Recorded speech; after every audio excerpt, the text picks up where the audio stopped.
சென்னையை நெருங்குது புயல். பல்லாவரம் சைட்ல சாரி, மாமல்லபுரத்துல கரையை கடக்க போகுது, அது வலுவிழந்து தான் கடக்குது அப்படின்னு சொல்றாங்க. ஆனா புயல் அப்படின்னு சொல்றாங்க. இது எப்படி சார் பாக்குறது? அதாவது நம்ம அறிக்கையில என்ன சொல்லிட்டு இருக்கோம்னா மாற்றவே இல்லை. அது வந்து கடந்த மாதம் போட்ட அறிக்கையா இருந்தாலும் சரி, எதுவுமே நம்ம திரும்ப திரும்ப சொல்ல போறதே கிடையாது. ஒரே அறிக்கை தான்.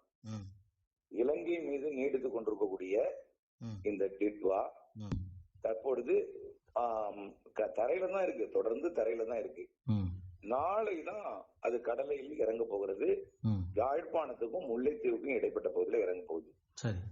இறங்கிட்டுனா தமிழ்நாடு வரும், புயலா வரும் அப்படிங்கிற அச்சத்துக்கு வேலையே இல்லை. இறங்கியதும் டெட்பாய்ங்கிற பெயர் இல்லாமல் போயிடும். அது ஆழ்ந்த காற்றழுத்த தாழ்வு மண்டலமா போயிடும்.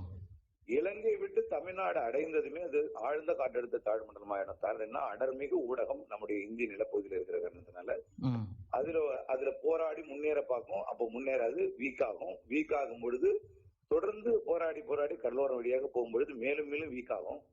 ஆக கரையை கடக்காமலே செயலிழந்து கொண்டே டோட்டல் வீக் ஆகி எங்க போய் கரையை கிடக்கும்னா மரக்காணத்துல கரை கிடந்து ஒண்ணுமே இல்லாத ஒரு மழை தரக்கூடிய ஒரு வெல் மார்க் லோ பிரஷரா புயலுங்கிற பேர் இன்னும் ஒரு 12 மணி நேரமும் ஒரு 24 மணி நேரத்துக்கு மேல இருக்காது. அவ்வளவுதான். சென்னை கிட்ட வரும்போதெல்லாம் அது புயலே கிடையாது. நாகப்பட்டினத்துல இருக்கும் பொழுது அது புயல் கிடையாது. அதுக்கப்புறம் செயலிழந்தது அப்படின்னு ஊடகங்கள்ல ஓடிட்டு இருக்கோம். ஆமா, இப்ப நம்ம சொல்லிட்டு இருக்கோம், அது யாரும் செவிமடுக்க மாட்டாங்க. அதுக்கப்புறம் செயலிழந்தது, அது பண்ணது, இது பண்ணது எல்லாம் ஓடிட்டு இருக்கும். ஆனால் இதுல என்ன இதுன்னா இலங்கையில் வெள்ள பாதிப்பு, காற்று பாதிப்பு ஏற்படுத்தி கொண்டிருக்கு. இலங்கைக்கு தான் பிரச்சனை காற்று பாதிப்பு, நமக்கு காற்று பாதிப்பு இல்ல.